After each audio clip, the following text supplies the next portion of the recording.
Hi hello ನಮಸ್ಕಾರ. ನಾನು ನಿಮ್ಮ ಯುವ ಪಡುಕೋಣೆ. ಇವತ್ತಿನ ಘಟನೆ ಕೇರಳದ ಪುರುವಂತೂರ್ ಎನ್ನುವ ಹಳ್ಳಿಯಲ್ಲಿ ನಡೆದಿರುವಂತಹ ಘಟನೆ. ಹೌದು, ಆ ದಿನ ರಾತ್ರಿ ರಿನ್ಷಿ ಎನ್ನುವ ಹುಡುಗಿ ತನಗೆ ಎಕ್ಸಾಮ್ ಇರುವುದರಿಂದ ತಡ ರಾತ್ರಿಯಾದರೂ ತನ್ನ ಕೋಣೆಯಲ್ಲಿ ಒಬ್ಬಳೇ ಓದುತ್ತಾ ಕುಳಿತಿರುತ್ತಾಳೆ. ಅವಳು 11ನೇ ತರಗತಿ ವಿದ್ಯಾಭ್ಯಾಸವನ್ನು ಮಾಡ್ತಾ ಇರ್ತಾಳೆ. ತನ್ನ ಮಗಳು ಇನ್ನೂ ಮಲಗಲಿಲ್ವಲ್ಲ ಎಂಬುದಾಗಿ ತಿಳಿದು ಅವಳ ತಾಯಿ ಅವಳ ರೂಮಿಗೆ ಬರುತ್ತಾರೆ.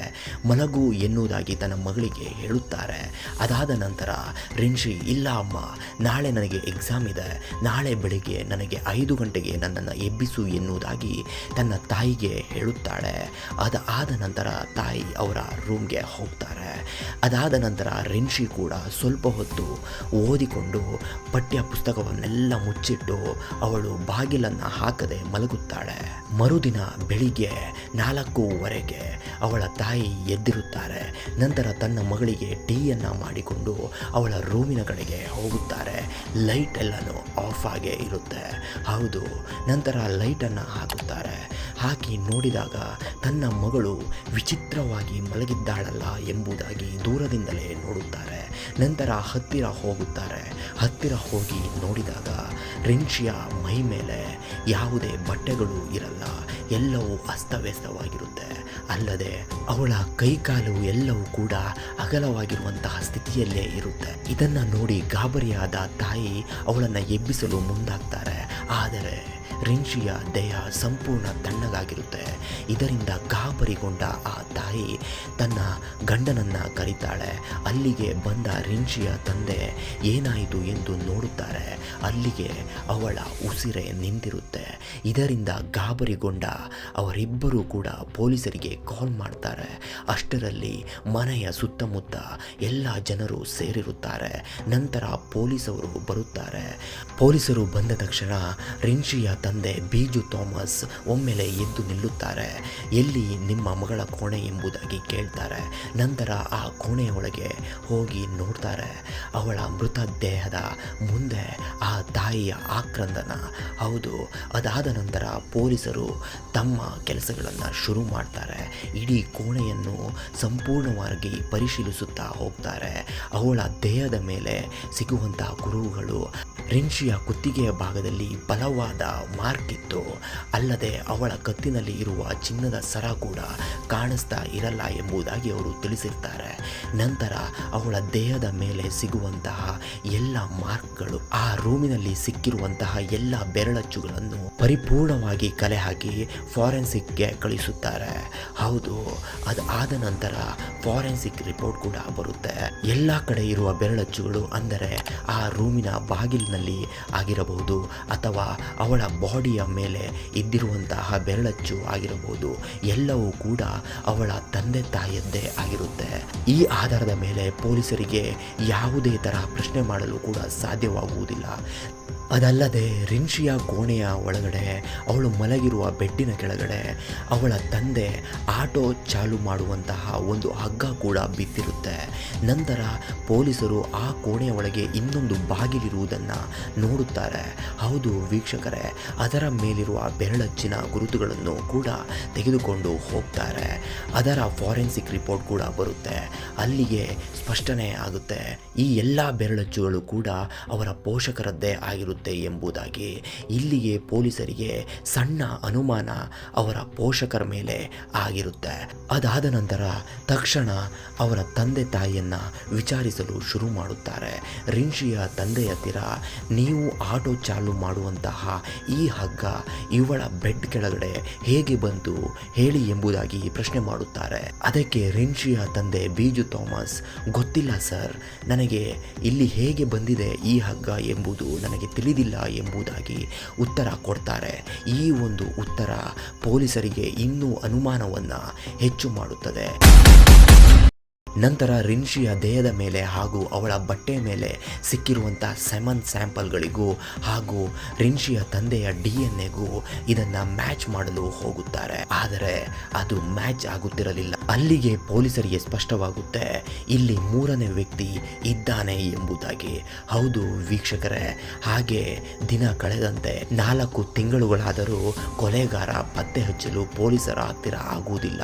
ನಂತರ ಊರಿನ ಜನರೆಲ್ಲ ಸೇರಿ ರಿನ್ಶಿಯ ಪರವಾಗಿ ಪ್ರೊಟೆಸ್ಟ್ಗಳನ್ನು ಕೂಡ ಮಾಡ್ತಾರೆ. ಅದಾದ ನಂತರ ಅಲ್ಲಿನ CM ಇದನ್ನು CIDಗೆ ಒಪ್ಪಿಸುತ್ತಾರೆ. ನಂತರ CIDಯ ಟೀಮ್ ಸಂಪೂರ್ಣವಾಗಿ ಈ ಮಾಹಿತಿಯ ಬಗ್ಗೆ ಕಲೆ ಹಾಕಲು ಯತ್ನಿಸುತ್ತಾರೆ. ಹೌದು, ನಂತರ CIDಯ ಒಂದು ಟೀಮ್ ರಿನ್ಶಿಗೆ ಆಗಿರುವ ಈ ಒಂದು ಘಟನೆ ಮಧ್ಯರಾತ್ರಿ ನಡೆದದ್ದು. ಹೀಗಾಗಿ ಆ ಒಂದು ಮಧ್ಯರಾತ್ರಿಯಲ್ಲಿ ರಿನ್ಶಿಯ ಮನೆಯ ಅಕ್ಕಪಕ್ಕದಲ್ಲಿ ಯಾರು ಓಡಾಡುತ್ತಾರೆ ಎಂಬುದನ್ನು ಮೊದಲು ಕಲೆ ಹಾಕಲು ಯತ್ನಿಸುತ್ತಾರೆ. ಮೊದಲ ಹಂತದಲ್ಲಿಯೇ ಒಂದು ಕ್ಲೂ ಸಿಕ್ಕಿಬಿಡುತ್ತೆ. ಹೌದು ವೀಕ್ಷಕರೇ, ಮಧ್ಯರಾತ್ರಿಯ ಹೊತ್ತಿಗೆ 40 ವರ್ಷದ ಒಬ್ಬ ವ್ಯಕ್ತಿ ಆ ರಿನ್ಶಿಯ ಮನೆಯ ಹಿಂಭಾಗದಲ್ಲಿ ನಡೆದುಕೊಂಡು ಹೋಗುತ್ತಿರುವುದನ್ನು ಇವರು ನೋಡುತ್ತಾರೆ.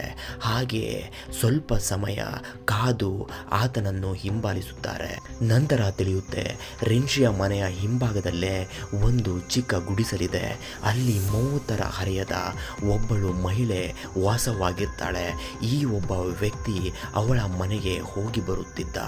ಇದನ್ನು ಗಮನಿಸಿದ ಇವರು ಡೈರೆಕ್ಟ್ ಆಗಿ ಆ ಮಹಿಳೆಯ ಮನೆಗೆ ಹೋಗ್ತಾರೆ.